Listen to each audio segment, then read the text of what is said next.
Afternoon. We're back in Norrtälje. Got a few sketches to do, among other things. I've always liked the way the trees produce a great shadow there with some buildings in the background. We're aiming, Borg, to get back out into the field later if we can escape here intact. And we've got, after the disappointment of the museum, Borg, we sort of realised we better check our messages to you because we don't want to waste your time. And what we ought to do really is have a rethink, or at least go over what we're doing a bit more, rather than endlessly speculating. So what we ought to do is think about the drawing, the painting and the writing, and try and focus on it a bit, Borg, perhaps. What do you think?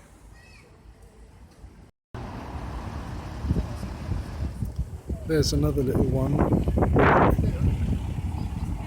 It's always amused me visually, this building. It's very unusual. Maybe we'll get the chance, but it's far too busy at the moment, middle of summer. But we're already planning for the autumn, believe it or not, at least in our mind. The problem is, Borg, we've probably got a bit too carried away once again with the seasons. Or rather specifically the spring, and trying to follow which plants are blooming and that sort of thing. And it's taken our eye off the ball, because as soon as we feel like doing one blooming plant, it drops off and the next one comes in, and we're always behind the eight ball, as they say. But it's led to a great idea, if I may say. We ought to make a chart of the seasons blooming plants, when they bloom, and we could make it so at just a quick glance will tell us what's in bloom and what is about to bloom, so that we know once and for all. So we could chase new plants around all the way till the autumn, to be honest, quite easily, and never get to grips with any of them, because we'd just be just behind, and maybe get a one of each. But if only we could plan, we could have the canvases ready. Well, that's presupposing we get another crack at this type of work, Borg. We'll see. But it's certainly no good just being carried away by whatever's in bloom. Now, I've managed to get one chestnut, but by the time I got out there in the garden, it was almost all gone. It blown off. And just now I've seen a beautiful yellow tree. I'd never seen it bloom like this. It's called a laburnum. And I'm looking at that now. So I'm noticing how many trees, how many plants really do bloom in succession, a bit like a carnival.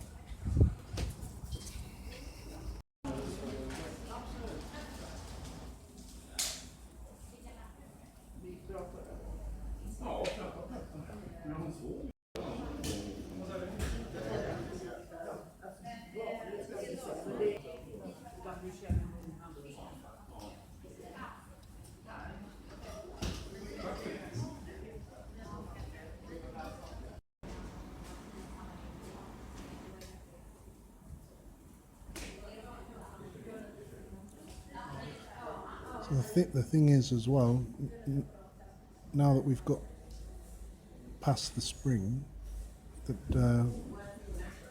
we forgot all about the roses. And that is possibly the best of all, and we forgot about them year on year. we took one good view about, well, let's see, it must have been 6 years ago now, of petals falling on an old engine. And at the time we thought, this is it, this is we've got to nail this, and we haven't done one since. You know, plus there's another an amazing flower, which is considered some sort of weed, amazingly. There are various types of purple, and they're very stiff, vertical flowers. They make a wonderful scene. And we've never even done it. And it's all because we're getting such a state about the blossoms that we're blind to everything else. So, Borg, we've really got to think about that chart idea. Of course, the main problem is we don't have the time. That's why we get in a state. Because there's all the farming, the cycle of farming we've got to keep an eye on as well. So there's very little chance of getting everything, and it's probably not a good idea to try and get a bit of each thing, because then we'll be spread too thin. So the answer is the charts, really, and to be ready to pounce.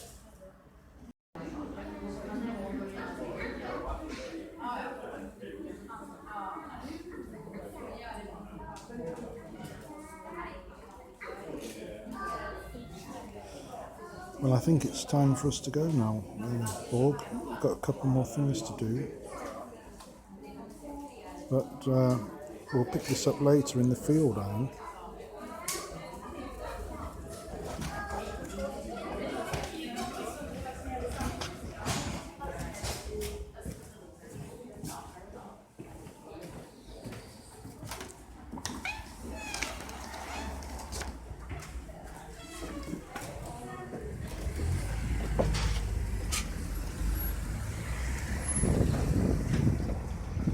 Yeah, the only other way of doing it, Borg, is to be a bit radical and just call in a halt to all blossom studies, which might not be a bad idea. It would certainly shake things up and change things, possibly for the better, but certainly not for this year. We've got to press on.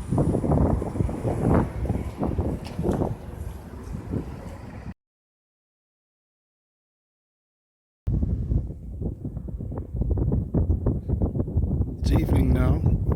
We haven't got to the field, Borg, unfortunately, but second best. We've ended up down at the old mine,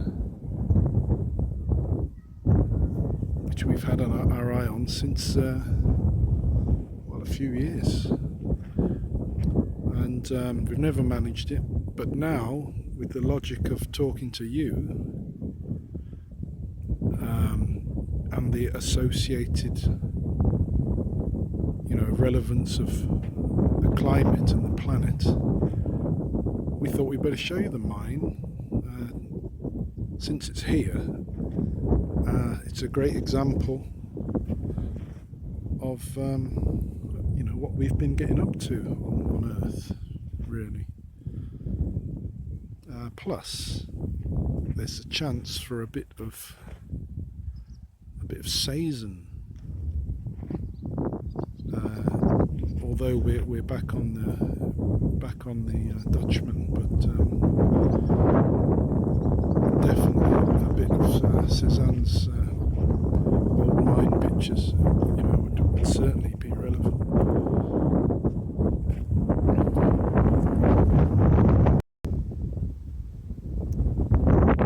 There's another one there.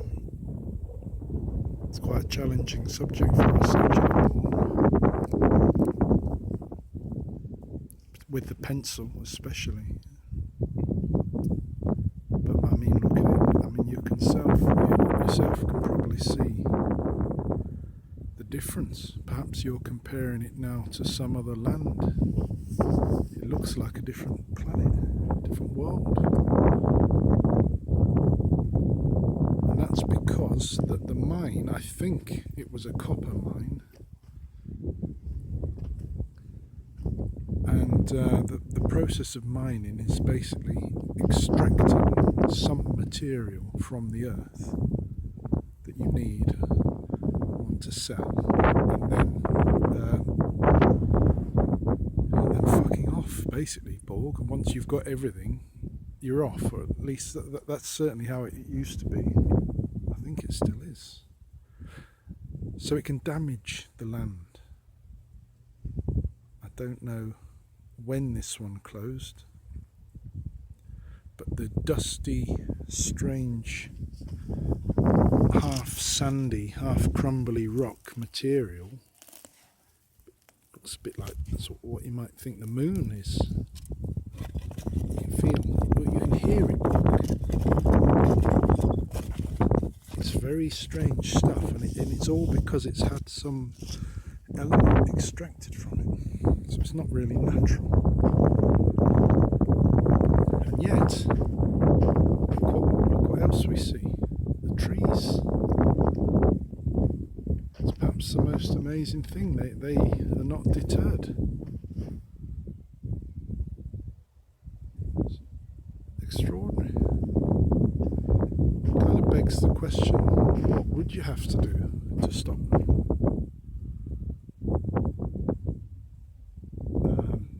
Something pretty major you'd have to do to stop it, to stop the process of nature, I presume. So the reason we're bringing this to your attention is, I suppose, in the spirit of hoping to show you a little bit about what we get up to, not just me, but us people, and what we've got here that I myself might be able to show you. So this mine fitted the bill. But as I say, it's a very good spot for a certain type of painting, Borg. But, I don't really know why I came today, because you could do this in the winter, really. It's not exactly a summer subject, is it, Borg? But I think perhaps... Well, I wasn't feeling up to getting the paints out. Feeling a bit under the weather, so we got in the car and came here.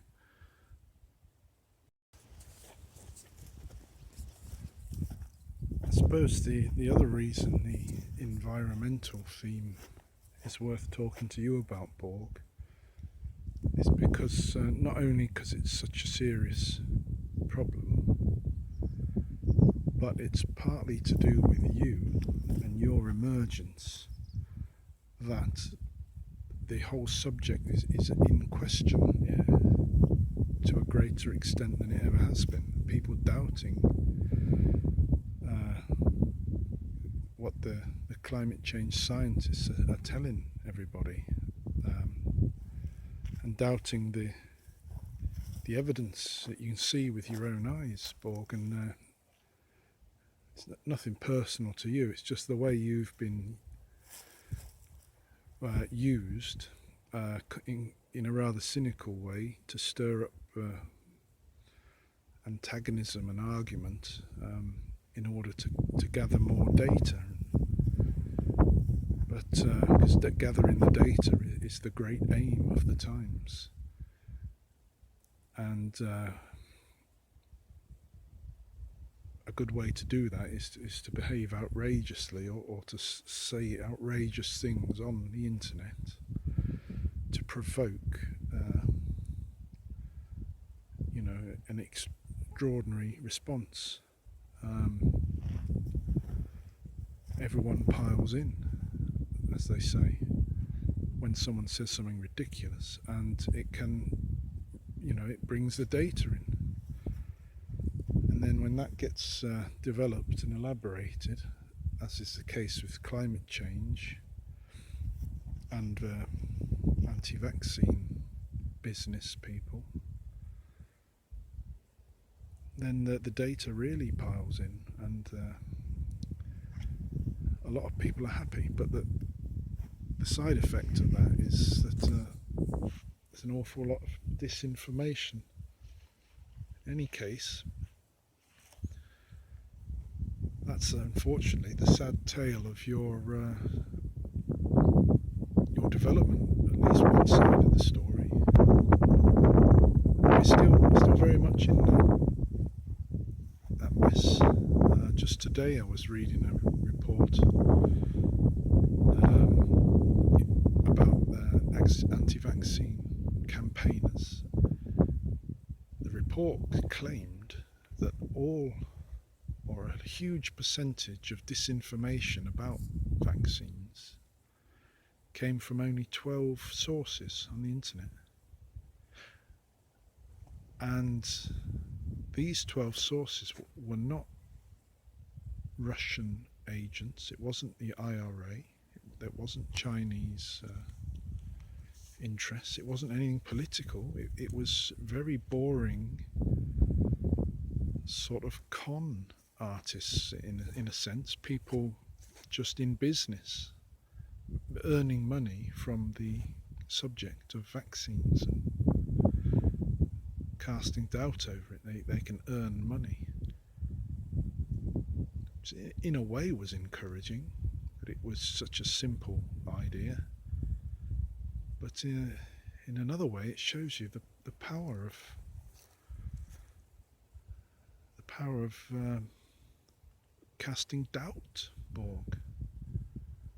Which brings us back to here. I mean,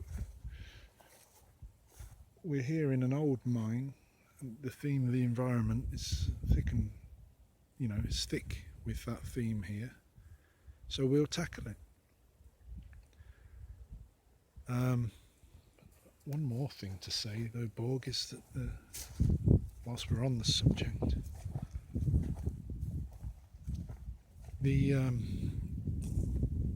great doubt and confusion that has been sort of both manufactured and arose naturally from getting used to data practices, let's say,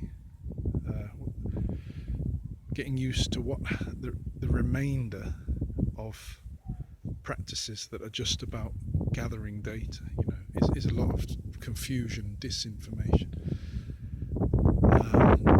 to the extent that a lot of people are prepared to believe an awful lot of crazy stuff, and are not a bit convinced by scientific arguments. But in any case, it's boring to go on like that, but it brings a sense that religion could possibly thrive at a time like this more than ever. Never mind anti-vaxxers. You maybe just watch out for the Catholic priest.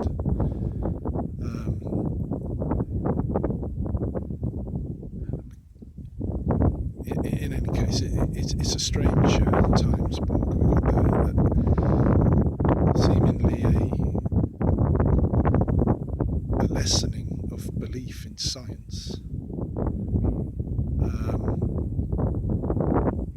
creating some sort of vacuum which is filled by opportunists. But maybe it's not long before, religion. Well, it'd be interesting to see whether people start to believe more in God in these times of these infirm times, let's say. Now that is enough, Borg. I mean, we didn't want to go into it. We're here to do sketches, but something made me want to tell you those things. We're used to working to these our old 5 themes, you see, so we're on board this year, haven't cast them away. But, I mean, you're our main theme, but out here on Earth as well is the whole business of post-truth era and its aftermath. And one final point, because we've written about this post-truth era, we think it's finished. What do we know? We announce anything we want. Who cares anymore? But we sense that that's past, and what it was about, in a large way, was realizing the power of you and how you can be used to influence things.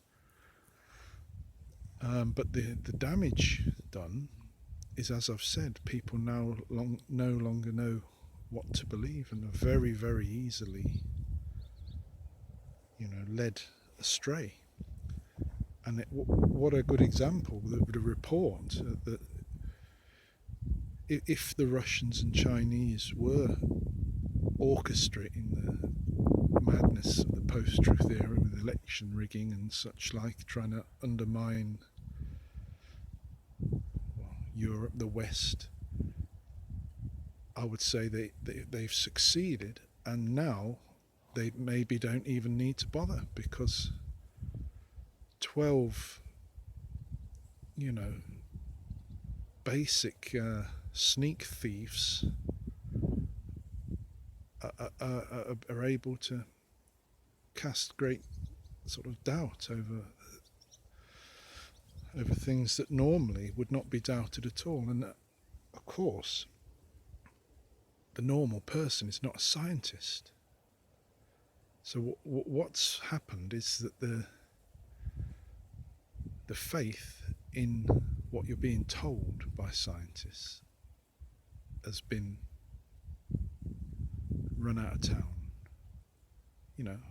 Most people don't know a goddamn thing about anything. Electricity, engines, who the hell knows? But we've got faith that some people know. And it would seem that it's easier than ever to shake that in people.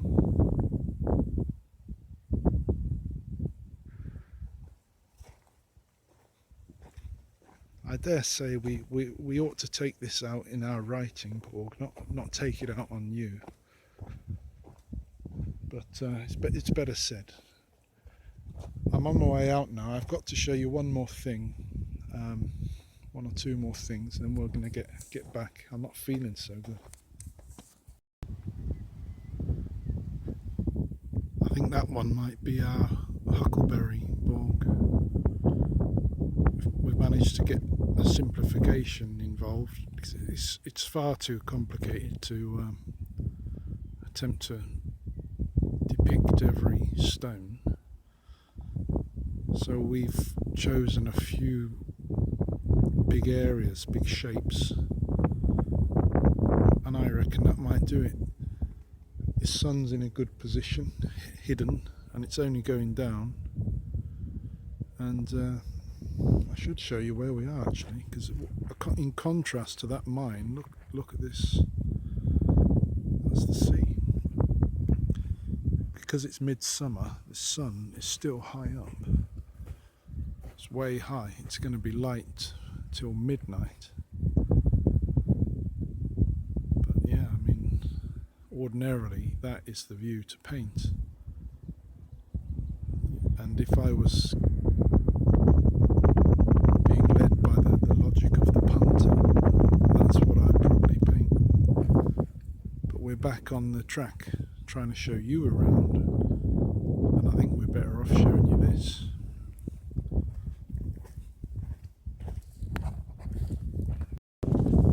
I've got to show you this Borg. This is extraordinary. There's a tree. All these trees growing somehow out of this strange desert. But look, the roots are exposed. This one looks like an animal of some sort. Can you see? Trees, ordinarily, the roots are underground. Occasionally they're visible, kind of just at the surface, but look.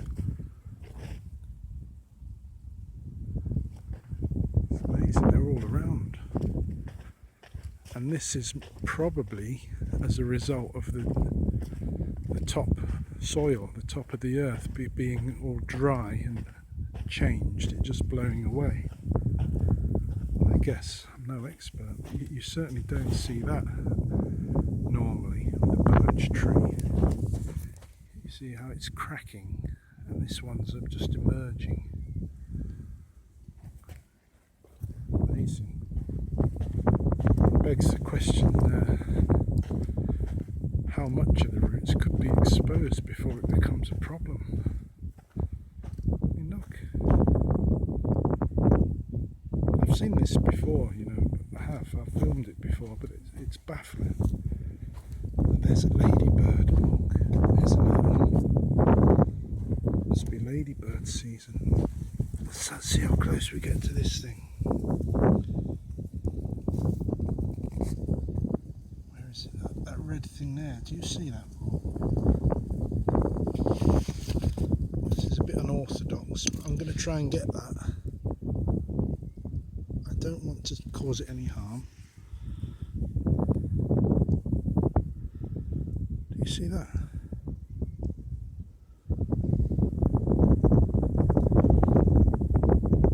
Believe it or not, that can fly.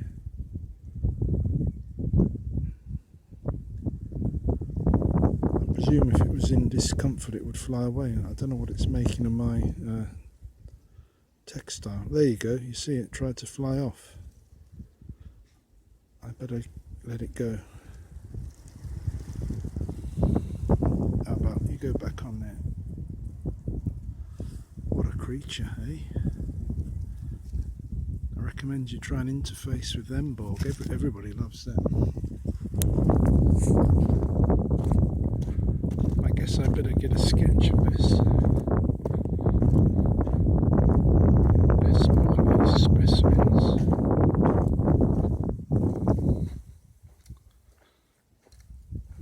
This is very easy to see. See, ordinarily, a tree is not thought of as a kind of tripod. Normally it would start like that. It would just be a trunk. This is very unusual. I have to get some sort of sketch of that walk.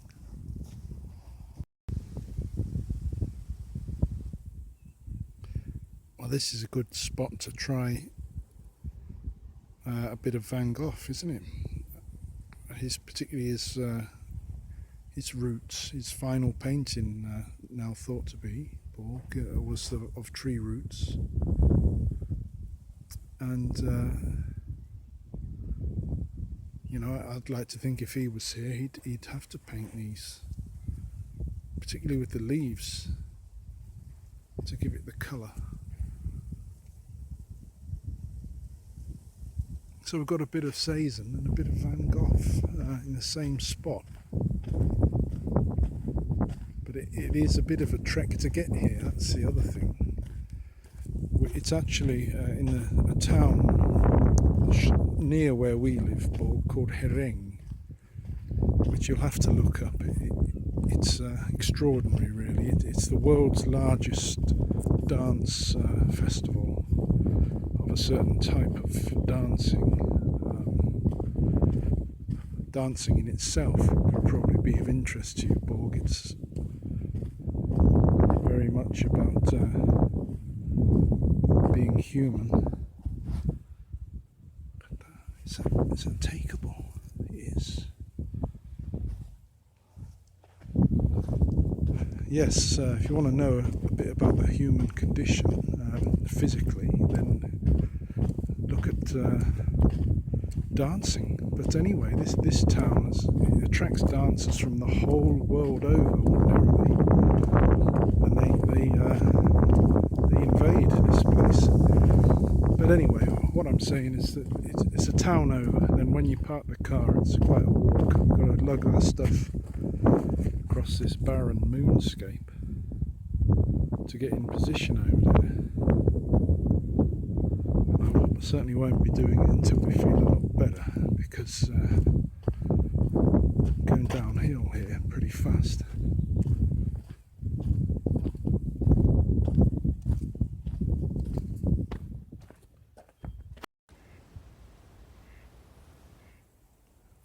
leave you without showing you the scene here. It's where we were up on the top, the old mine. Sun's still high. It's coming up for 9 o'clock at night. It's going to be light until midnight almost. Bear in mind that in winter it can be dark at 3 o'clock here. Borg. So you see how the seasons are not just some trifle. It's genuinely affects things. But look, it's calm as anything. I've been here before. I mean, if you look back at our videos, we were here just as the pandemic was kicking off, really. And I believe we mumbled something about whether Peter Thiel and the bookshop fella might be behind this whole fucking thing. The bookshop fella meaning, well, I'll leave it to you to work out who he is. But I don't think I'm falling prey to conspiracies to say that there is a handful of people really at the top of the world, Borg, with the power to do an awful lot, and Peter Thiel and the bookshop fella are there. But they're not behind the thing, of course. What I suppose I was getting at is that it's turned out so well for anyone involved in the internet that it seems just like an incredible giveaway to them, as if they had orchestrated some wild plan, but they haven't. What they may well have done all sorts of other dark things within the realm of business that perhaps are really beyond the pale, but perhaps also someone like me wouldn't notice or know about because I'm too busy maybe thinking of the dramatic thoughts. And I certainly think that's, well, put it this way, I'll tell you who loves conspiracies, particularly about something like 5G technology.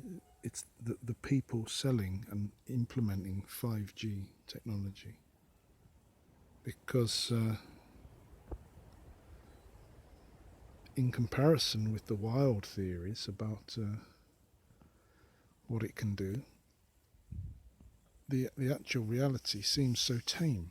So they sort of get away with installing incredible surveillance system. You know, not exactly scot-free, but fairly plain sailing, because they just bat away the daftness of some of the theories. And I think that, you know, it's a problem. I wouldn't go as far as to say it's encouraged, but critique of things in society is important. But nowadays, it can easily blend with the far-fetched. Perhaps a critical impulse gone into dreamland, and it doesn't help the whole business at all.